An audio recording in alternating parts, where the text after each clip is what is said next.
François Bourdin, vous êtes membre du comité directeur de l'ACO et également président de l'ASK ACO. Merci de nous recevoir sur le circuit Le Mans Karting International à l'occasion d'un meeting FFSA Karting important. Pouvez-vous nous parler de la préparation de cet événement au niveau de l'ACO et de l'ASK ACO? C'est un événement que l'on prend avec autant d'importance que tous les événements que nous organisons. L'ASK ACO organise une dizaine d'événements par an. Celui-là revêt un caractère un peu différent, ou en tout cas avec une stature couverte par la FFSA. Donc c'est toujours pour nous intéressant et valorisant de pouvoir recevoir la fédération dans ce cadre-là. On a la chance extraordinaire que ce soit au mois de juillet et qu'il fasse très très beau. C'est un meeting important puisque beaucoup de concurrents sont aussi venus tester leur capacité sur la piste et tester la piste pour les événements à venir.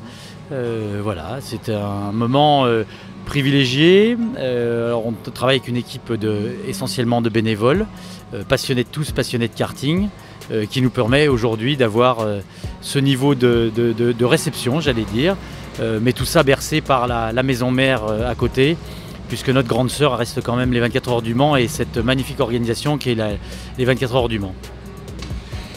Donc vous avez évoqué la présence de pilotes internationaux pendant ce meeting FFSA, donc on pense forcément au très proche championnat d'Europe, la finale, la conclusion du championnat d'Europe FIA Karting des catégories OK et OK Junior.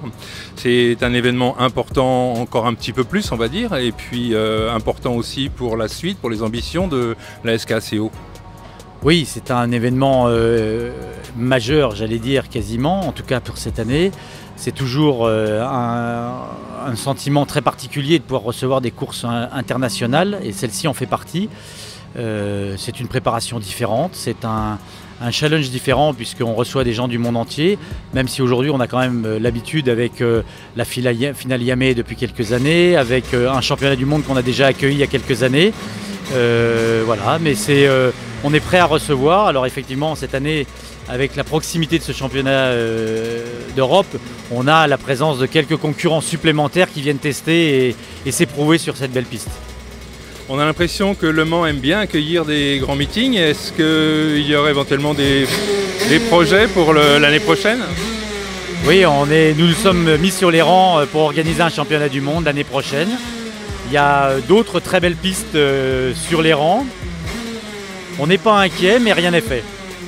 Bon, bien sûr, on est au Mans, il ne faut surtout pas oublier de parler de l'endurance. L'endurance qui a également un très beau championnat CIK FIA. Comment ça se présente cette nouvelle édition des 24 heures karting? Alors l'édition de septembre, c'est encore un petit peu trop tôt pour en parler parce que vous savez bien que les concurrents mettent toujours beaucoup de temps à s'engager. L'avenir est un petit peu moins rose si on veut être transparent avec vous pour cette année par rapport à l'année dernière. On n'a probablement pas d'écurie internationale, enfin en tout cas de grands constructeurs cette année avec nous. L'endurance est un chapitre particulier de la course en karting et les grands constructeurs orientent toutes leurs infrastructures, leurs énergies et leurs moyens sur le sprint. Et les calendriers font toujours qu'il y a une course la semaine d'avant, une course la semaine d'après, il faut adapter les kartings. Donc on est en train de travailler justement pour avoir des kartings aux 24 heures le plus proche possible du sprint et leur permettre de pouvoir, j'allais dire, zapper un petit peu entre le sprint et l'endurance. Quoi qu'il en soit, l'endurance souffre un petit peu depuis quelques années, au pluriel peut-être. Mais on est en train de travailler pour justement redonner ces lettres de noblesse à l'endurance qui est si chère à l'ACO aujourd'hui.